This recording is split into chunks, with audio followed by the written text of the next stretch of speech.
Welcome to Real Wealth, Real Health, the show that empowers you with insights, information, and inspiration to achieve your version of financial wellness. Learn how to balance living a full life today with planning for the future.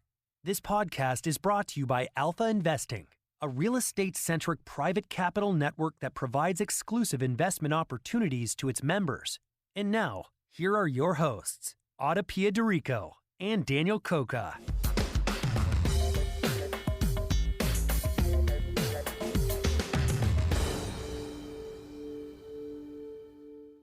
Hello, welcome back to another episode of Real Wealth, Real Health. My guest today is Dr. Barbara Provost. Barb is the founder of Purse Strings, which is a business development service that introduces women who seek financial advice to service providers who understand their unique needs. With women who are responsible for over $23 trillion in annual household spending and stand to inherit $30 trillion in the next 7 to 10 years, the financial industry continues to overlook and underserve them. And Barb grew tired of seeing this same problem affecting the women around her and even shape her work as a financial educator. So she took action and created Purse Strings. And in our conversation today, Barb and I really talk a lot about the practical ways and emotional ways that women can build a strong financial foundation for themselves, their families, and their communities. So much of this hinges upon money messages and these unconscious messages and narratives that really run our lives. And we unpack a lot of that from money and power to shame and fear. We talk about values, investing. We talk about the importance of having conversations about finances and money decisions in relationships. There's so much that we get into, and it all really hinges on knowing who we are as individuals and putting a gauntlet down, if you will, throwing down the gauntlet to the financial industry to say women's needs are different and unique. And we already manage and are inheriting a lot of money.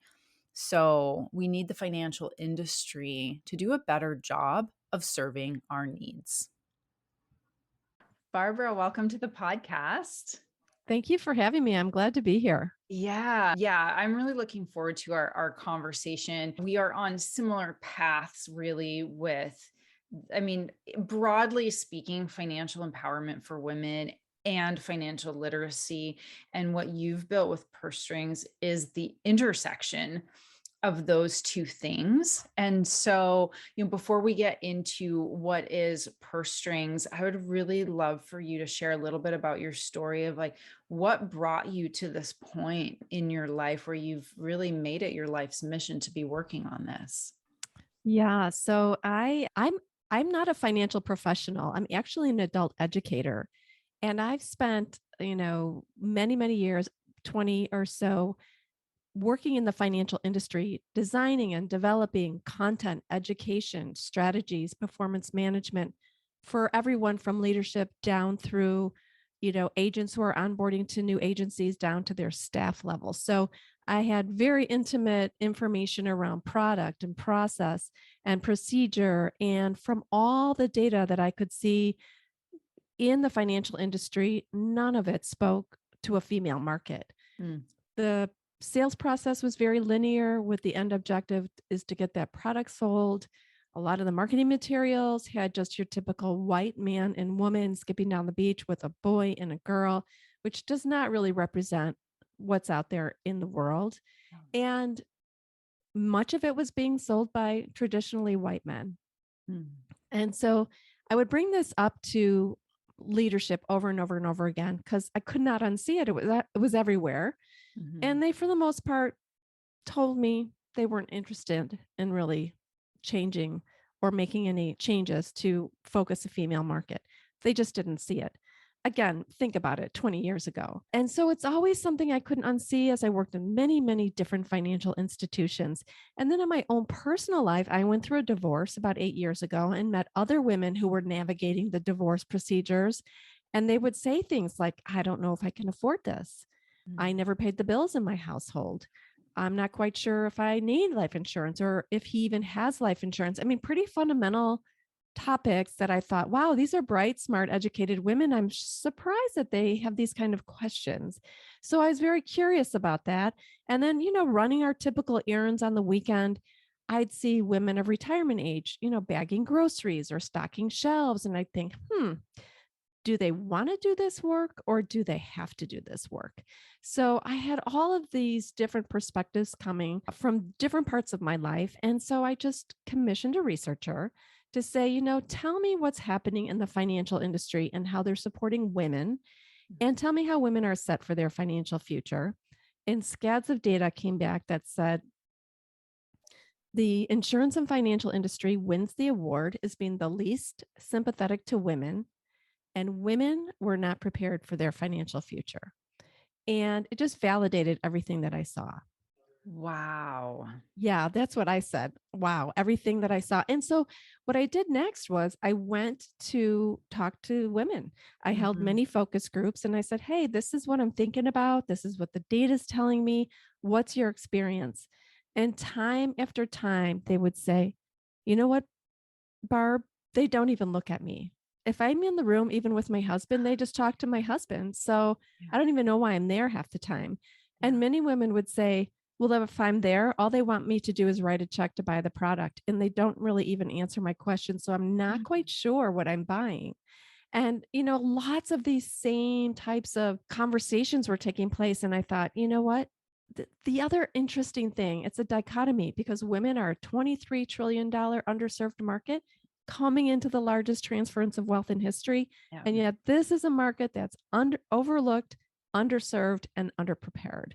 So that's why I built the purse strings model, which is a bridge between women and those who really work in the financial services industry. Right. And those who work in the financial services industry who understand this transition or this need to serve your audience, which is diverse. I'm sure that this also goes beyond women and it goes into the full spectrum of diversity. Having that bridge. And so what do I mean for those listening? That we are not all this homogenous white man. I know it seems like, why are you saying this? Well, I am saying this because essentially what you're saying is that is how women are being treated in the eyes of the financial services industry. Everyone is the homogenous white man. Whether you're a man or a woman, you're expected to not ask questions, write me a check, I'm the expert. But women just we don't respond well to that. First of all, we know we're supposed to ask questions, and we have this age old conditioning about don't ask questions, yet at the same time we know we're supposed to ask questions when it comes to our finances because we need to understand and we want to understand. So I feel like we're always fighting this, what we're told to be and to do, to be polite, all of that, be polite, stay in your place, just Mhm. smile, just, and then yet at the same time we know that we're supposed to be informed and we need to know ourselves to make decisions. So at this point, this bridge that you've built with purse strings is a bridge of financial professionals in different categories that understand fundamentally. I would say like the unifying thing is that they understand that there's a need to treat everyone as an individual, and specifically, I should hope, to really allow them the space to ask their questions and take the time that they need to understand, and as a financial professional to help educate them in You that got it. way, Yeah, right? exactly. And think about it. I mean, the financial industry was built by men for men. Mm-hmm. That's the model. Yeah. And that's why women don't feel they fit, whether you are a woman working in the financial industry or somebody coming to learn, maybe purchase a product or a service from a financial professional. So the processes and procedures that are still taught today are very linear and Mm. very driven in terms of, I am the expert and I will tell you what you need, instead of really sitting down and building a relationship and asking her, what is it that are your concerns? What does your future want to look like for you? I mean, all the kind of know your customer, Yeah. really know your customer type questions.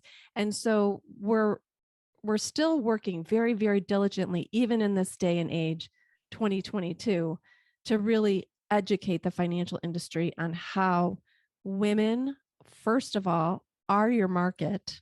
They're Mhm. 51% of your market, but they don't trust you and they don't make purchases the way that you're trying to sell or engage with your customer. Yeah. Yeah. Do you think the financial industry is responsive? Are they responding enough? Are they open? I would say no, and I'll tell you why.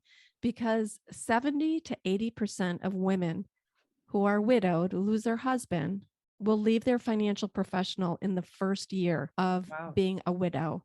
Because why? The financial professional has never engaged with her, asked her what she wanted, invited her to the table, answered her questions, whatever it might be. He never coordinated what that conversation should be for her in terms of her financial future. Because think about it, all the decisions made at that table Yeah. impacted her and Yeah. no one ever asked her anything about it. Yeah. They don't impact him because statistically speaking, we know this, your male spouse will die before the women. Right. So they leave because they think, okay, now I think I have a card with this guy's name on it. I don't have any relationship with him. Now I'm going to go find somebody who I can know and trust. And that statistic has not changed. Wow. And this despite some messaging, I think Merrill Lynch does a study for about women. And there's a couple other larger institutions on the financial advisory side that are trying to change, or they're trying to hire more women financial advisors. Like I've seen a little bit. I did not know this. I did not know this statistic. It doesn't surprise me, but at the same time, I'm happy to hear that they actually do switch, because I thought maybe that these women who have, they're losing a significant other and that's bad enough already. They might not know what's going on, that they might actually stay with that person. So I'm actually heartened by the fact that they leave and look for somebody, hopefully that Mhm. is more aligned with them. Yeah. It's is interesting because these large financial institutions do these amazing studies that Yeah. reveal all these powerful statistics about the power of the female market. And yet, I have yet to see any of them step forward with anything that's new, Mm. different, or anything that really makes them relevant in the eyes of women. Mm. And I look for it. I look for it every single day and I still don't see it. And I think a lot of it is because it starts at the top. And a lot of these organizations in their hierarchical structures are white men. And Right. so all this push towards DEI and having 50-50 and having, people of color, of people of different, LGBTQ, whatever it is, let's represent what the world represents. You don't see it there. And so they don't Mm. see what needs to be changed and they don't change.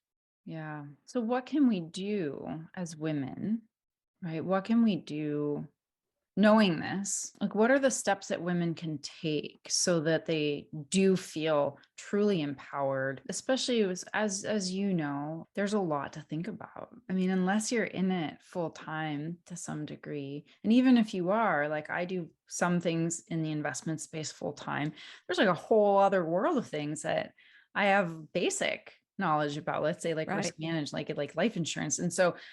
And that's me coming from where I come from. Where does somebody who has a different career altogether, like how do they even start? I mean, the overwhelm, and I'll add additional preface to this, which is as women already take on so much. Mm-hmm. So we're already juggling a lot more, many roles, many responsibilities. And I found in my conversations with women, it can be almost like, oh my God, I don't know if I could take on Mm-hmm. yet another responsibility, because maybe it's been historically just easier, like truly historically, hundreds Yeah. and hundreds of years of like, you do this and I do that.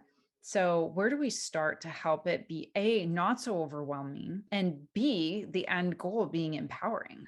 Yeah, exactly. Yeah, I mean, women are the safety net for everything, no doubt about it.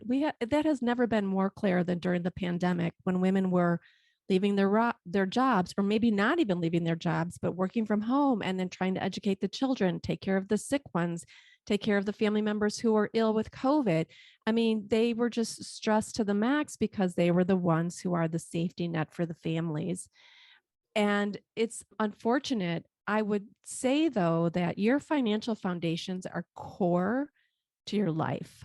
Mm-hmm. And I think that you owe it to yourself and to your future and to your family to really understand your finances.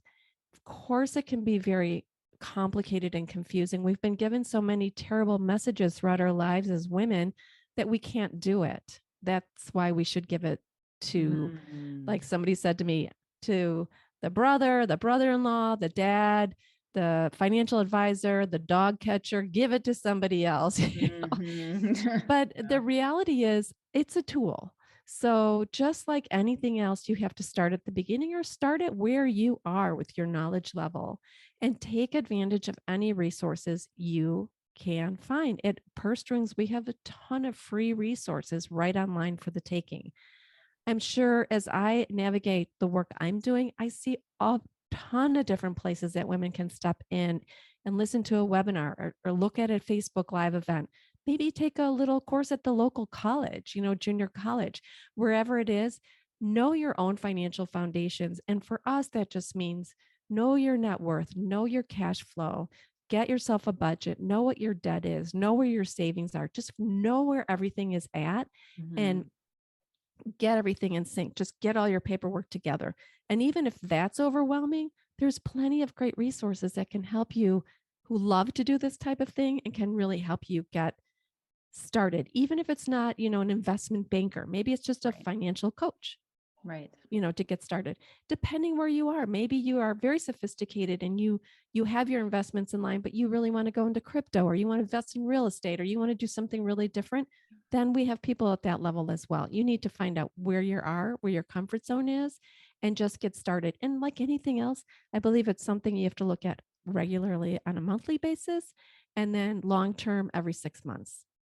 I agree. Yeah, there's things that I look at like at least monthly, and then there's quarterly, and then there's like a half, like every 6 months or every year, maybe like a rebalance, like really looking at things. And I think the rebalance too, just on this time, like thinking about the timeline and why it's important to look at things, is because things change. Mm-hmm. Sometimes suddenly, other times not as suddenly, but if we're not really looking at it, then we don't actually know what's going on. We might get a sense like, gosh, this feels like it's changed, like especially right now, like we can tell that inflation is eating more of our money. Mm-hmm. But until you really look at the numbers, until you really look at, like, it's like, say it's a credit card statement, or whatever is going on, like, and that's kind of scary for a lot of people. It's like, gosh, I really Yeah. don't want to face, especially if we know, or we think, we feel like, oh, I think it's going not the direction I want Yeah. it to go, right? We don't want to look. But I found such power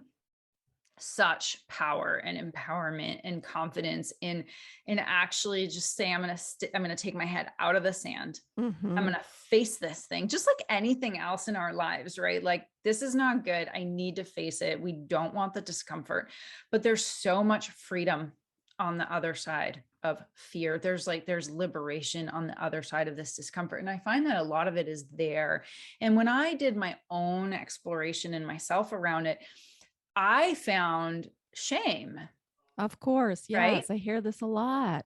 There was like, and for me, and I thought, for me, like, especially air quotes, because I'm in the financial world, I should know better. I should do better. Right. And that's me. And everyone has a different version of it, but it always came down to this sense of shame. Mm-hmm. And you had an article in your newsletter recently that that led to a different article that talked about the messaging that Mm-hmm. women versus men receive. Can Mm-hmm. you talk about that? Because that was an eye opener for me. And I hadn't considered this before. This, like, women are told not to spend, to be more frugal, blah, blah, blah. Don't spend your money, which is true for everybody. But the messaging for women was that. And the Mm-hmm. messaging for men was, you should be investing. Now, Mm-hmm. extrapolate that back out, and we Mm-hmm. really understand where this all starts from. Absolutely. It's the money messages that we've been told throughout our lifetime. And the messages are different between men and women. I mean, like I said early, when women were told, and I had a book club and we talked about what were some of the messages that you were told growing up. It was so sad Mm. what these women were told. Don't earn more than your husband. Don't earn more than you should. You earn too much money. It's a bad thing. You should give more to your church. You have no business earning that kind of money. Give the financial decisions to your husband. I mean, it was so much more than I even imagined I'd get back. I left that group feeling with a heavy heart that we were up against a lot more than I even thought we were. And that's why sometimes it's very difficult for women to talk about money. I mean, think about it. Nobody Mm. asked what you paid for anything. Nobody asked how much things cost. Nobody asked you how much you made. Nobody asked anything about money. It was very, very taboo. We just never spoke about it. How and so one of our mottos at Purse Strings is if we're not talking about money, we're not learning about money. Yeah. And money's a tool. We need to start having these conversations and start unveiling the ahas and "Oh, I didn't know that and I thought it was only me and I felt so bad that I had all this credit card debt and it was getting this high percentage rate and I didn't want to tell anybody about it and so I just did never open the credit card bill and it compounds itself and the reality is just like you said with anything else once you rip off that band-aid and say I'm going to tack this head on and make a plan and Mhm. get an accountability partner or a financial coach, whoever that might be, to help me plan the work and work the plan. It's so empowering. And you'll get through it. You will get through it. Yeah. Yeah, because it's just a bit of it's just, and I say that very intentionally, that word this time, like it's just some paperwork.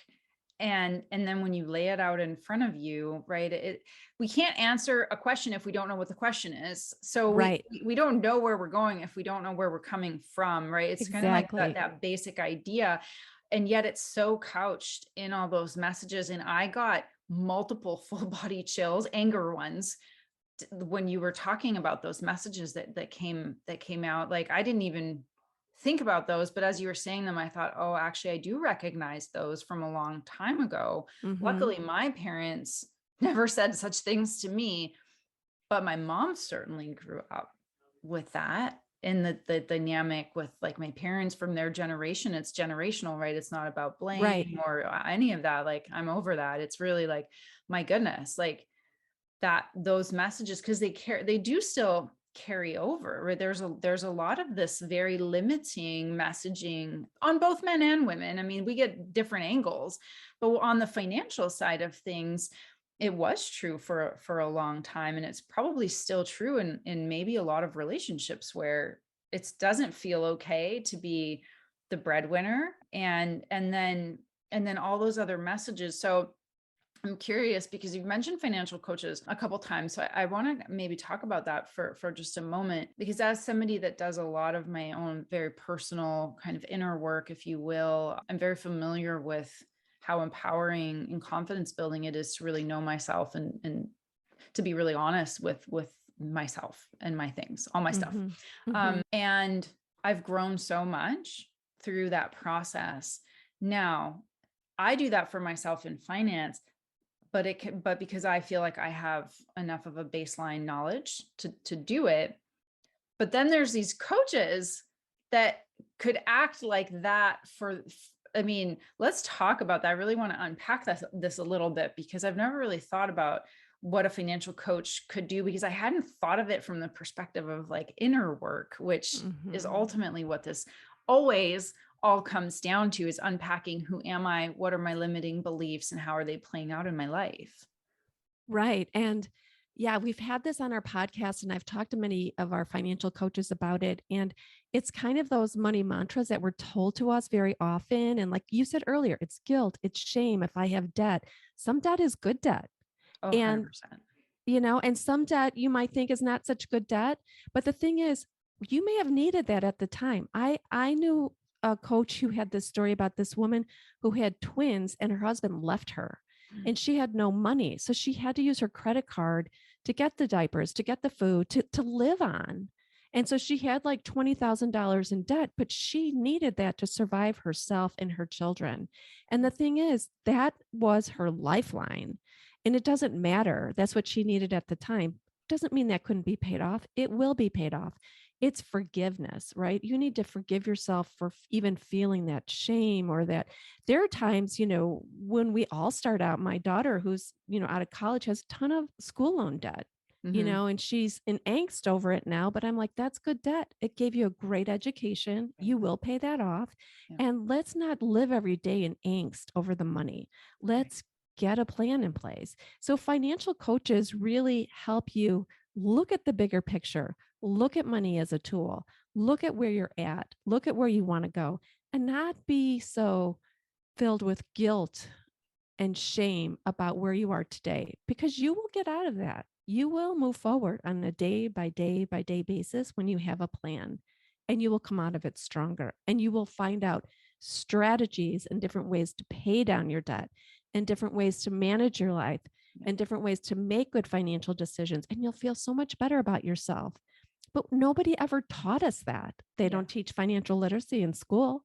No. They're just starting to pass some laws about this now, but they don't teach it. I think they should start from kindergarten on the value of money and how to use money all the way up through your MBA programs, because people come out of school, they have a lot of debt, and they might be making a good paycheck, but they need to know how to manage that money so that it's in balance. Yeah. Yeah, I think most people don't really know how debt works. They don't understand the credit card. They don't understand the interest rate and the way it's calculated and what a monthly minimum payment really is, right? When you're only making your monthly, and these are life skills. Like, I mean, Yes. there's, speaking of studies, I was reading something the other day that was saying that the level of financial literacy in America is extremely low, and not just in children, but in adults. And this is no one's fault. Again, if you're not taught it, unless you seek this information out for yourself because you realize or you understand that, like, I need to make a change, I need to know this. When we're not taught something and in the system and as life goes on, it's no one's fault. It's just maybe a few people decided, hey, I'm going to self-educate on this Right. topic. But for everyone else, they think they're doing the right thing. And then the worst, the thing that I really want to avoid for a lot of people, men and women, is that you wake up one day and you feel like, gosh, it's too late. Right. It's never too late. Yeah, But a it lot is, of people, right? yeah, I mean, we were just talking about that. And, the best time to plan was yesterday. Yesterday is gone. So start today, Yeah, yeah, right? Start exactly. today. But, the whole idea around financial literacy, this is what makes me sad.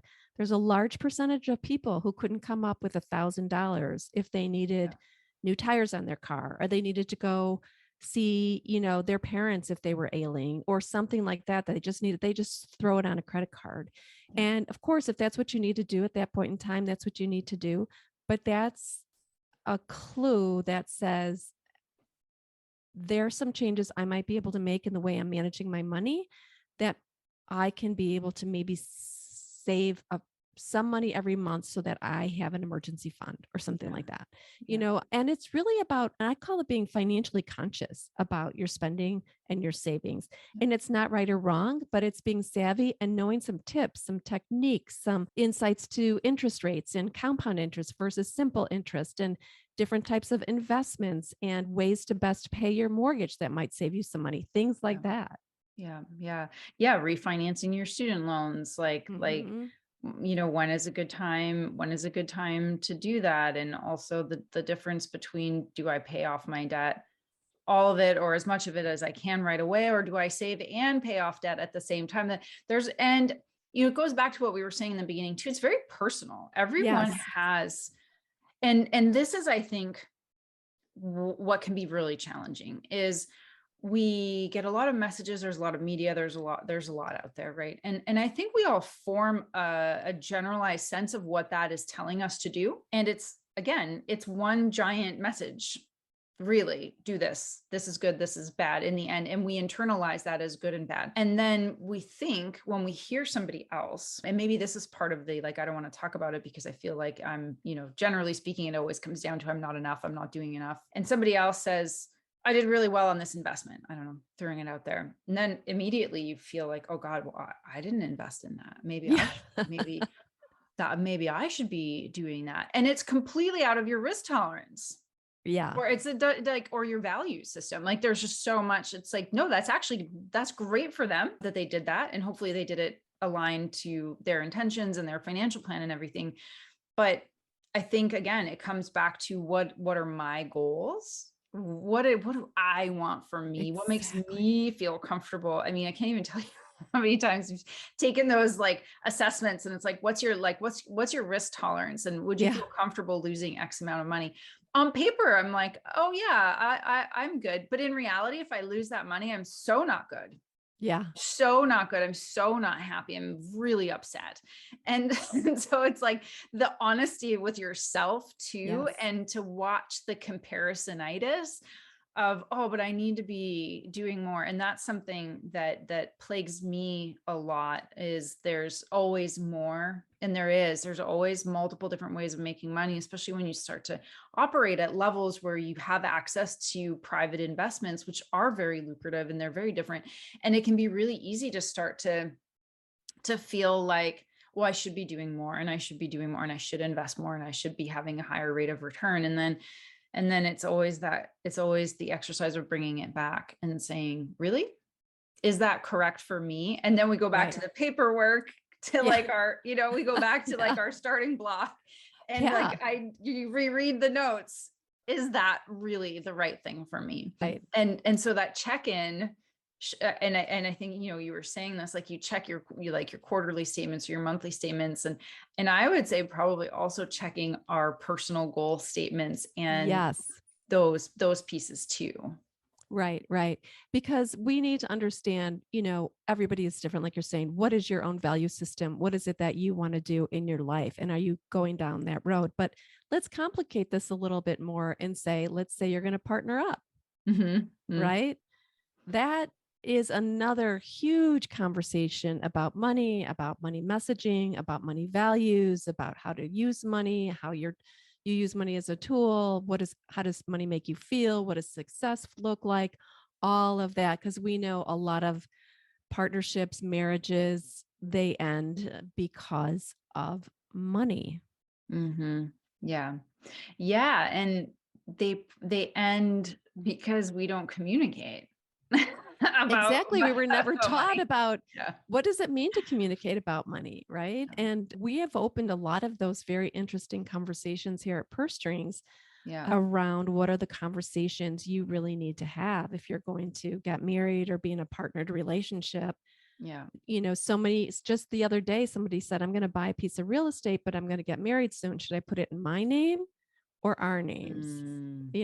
And it's a very interesting question. Or do you pull your money together when you get married as one big, ball of funding, or do you keep it separate? And the question I love to ask is, what amount of money would you spend and not feel that you had to first ask your partner?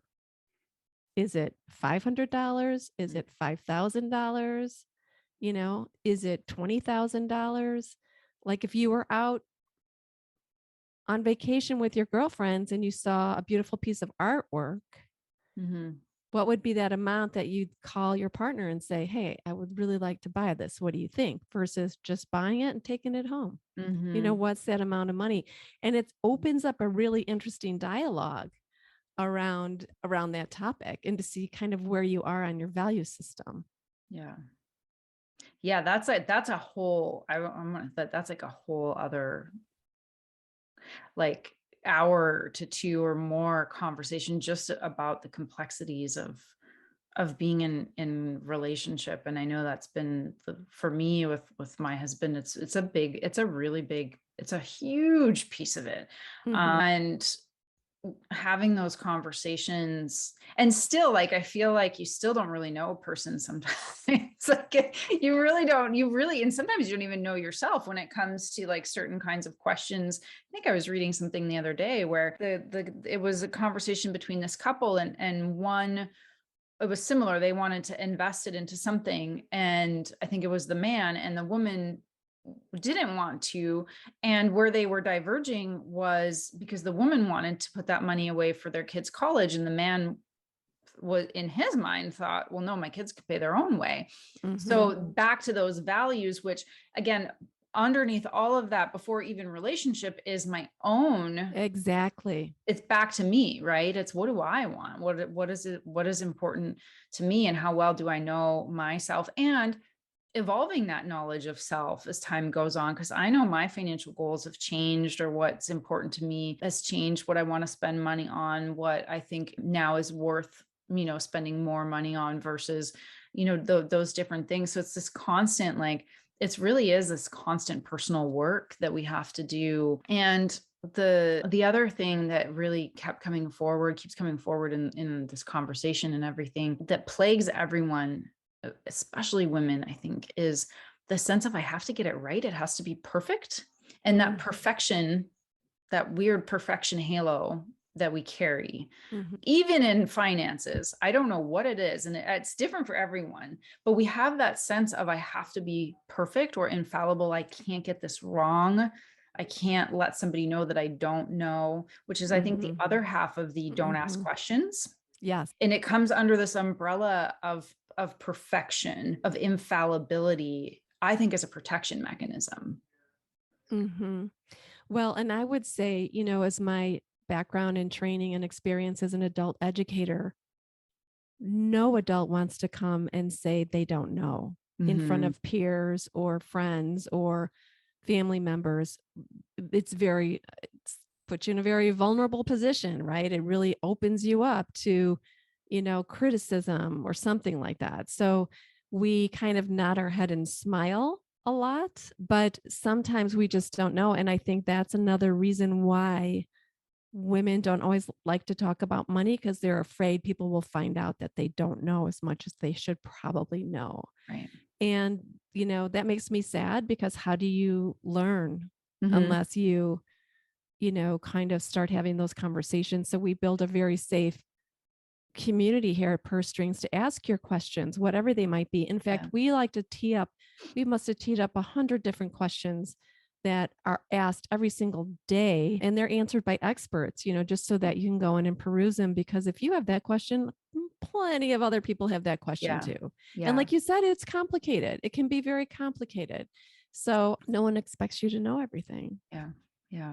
It's really wonderful. And, obviously we align a lot because you have Purse Strings. I have Women of Wealth, which is like a much smaller mastermind and it's the same mechanism. And it's actually similar conversations that I have with my investors at Alpha on the private equity side, where I tell them, if you have a question, I really want you to ask me that question. Like, you need to ask me the question. And it all comes down, for me, this baseline, like Purse Strings or WOW or Alpha or anything, is the safe space to leave shame and guilt and all this conditioning at the door, to the degree that one feels comfortable, and to see that we're all struggling and succeeding in the same exact ways. They just have slightly different flavors, and we're all so similar. And this community that's being built, especially around women in finance, is so vitally important to not only our personal success, but those of our families, those of our communities, and the world. We need more women to really step into this and really own it, because how else are we going to change this world to be more aligned to our values if we don't step up and take real control over the finances, which, whether you like it or not, this world operates this way. This is the game, and we have to play it. We have to play it, and we have to speak it, and we have to be willing to go into a little bit of discomfort because it's so worth it. And the safe space that you're creating, or wow, or multiple communities, Right. is just such a beautiful movement. And I just am so grateful to you that you're doing this, and you have your educator background, and you're doing it with content, and you're bringing other professionals forward. You're finding those professionals. In a way, you're creating a directory for people to find an alignment, which Right. is for so many of us the hardest thing. Like there's hundreds of thousands, I don't know, thousands, definitely tens of thousands of financial professionals out there. How do I know which one is right for me? Gosh, where do I even start? And so Yeah. purse strings. Yeah, thank you. And what you just said was so beautiful because it's very female centric. Women come to the table, they're thinking about when they make a financial decision, how does it impact me? How does it impact my children? Yeah. How does it impact my community? How does it impact the world? Because that's what we're thinking about. That's why it's taking us a little bit longer. That's why we're asking more questions, Right. because we want to make the right decision. Women are really thinking about, how are my investments working for other people? How is it helping to Yeah. give water to those in Africa? How is it helping to invest in cancer, drugs? How is it helping to invest in women empowerment? How is it helping? It's really rippling out, and women are very thoughtful when they're making their decisions Yeah. around all the people in their arena that it Yeah. impacts. It's not just about them. Yeah. Yeah, exactly. Exactly. And it has a really beautiful butterfly effect for everyone, because there's I can't even tell, there's so many men that I meet too. And they've actually told me, like, I really want my wife to, can Yes. I send her your way? Because I would really like, she needs to talk to another woman Right. about this. And so we have a lot of allyship as well. And so I like, it's really encouraging, because I feel like there is a dissolving, not when you look at the media, but like there is this dissolving of these old ways, of these old roles of like, no, like I don't want you to know about this because I want to hold the power around money, right? Like those are really old paradigms that do still exist to some degree, but they're actually going away a lot faster than I think we realize, because we're still hesitant to have the conversations. And so that's like a long way of me saying, for even those listening, especially for the men that I know listen to this podcast, is like the encouraging of the women in your life, whether it's like, mothers or sisters or wives or daughters, especially like that. That's like, we really have to get them young so that they don't have to go through what some of us have gone through or continue to go through around self-esteem, Mhm. confidence, and a sense of scarcity and lack, which really ultimately lands in fear, which gets us Absolutely. nowhere. Absolutely. And those who haven't stepped forward and learned, it's only been in trauma that they've had to, whether, Right. divorce, death of a spouse, Yeah. that's no time to start making financial decisions and starting to learn about all this. And as the swell of the baby boomer ages, we're going to see a lot more widows, and we're going to see Right. a lot more women that need to step into their power and can. They can Mhm. step into their power. Yeah, absolutely. I agree so much. Well, Barb, thank you so much for coming on. I know we could probably keep talking for Yeah. hours about about this. There's so much, but thank you. It's been such like like fulfilling conversation, and I hope that more people find out about you. We'll post links in the show notes for you, and obviously we share this on all the platforms and Yeah. social and everything like that. But so can you just quickly tell people where they can find out about purse strings and about you, and what's the best way to reach out to you? Sure. We're just at purstrings.co. It's not .com, it's Mhm. .co. And then all of our social media, Twitter, Instagram, Facebook, LinkedIn, it's all purstrings.co. So find me there. Wonderful. Thank you again so much. Thank you for having me. It's been a pleasure. Thanks for tuning in to Real Wealth, Real Health. We hope that you've enjoyed today's episode and found it both informative and insightful. We welcome all your questions and your feedback about today's episode, and especially we welcome your questions about specific topics that you would like us to cover. So shoot us an email at podcast@alphai.com. And if you have a moment, we really appreciate ratings and reviews, as it helps us grow our online community and our interactions with you.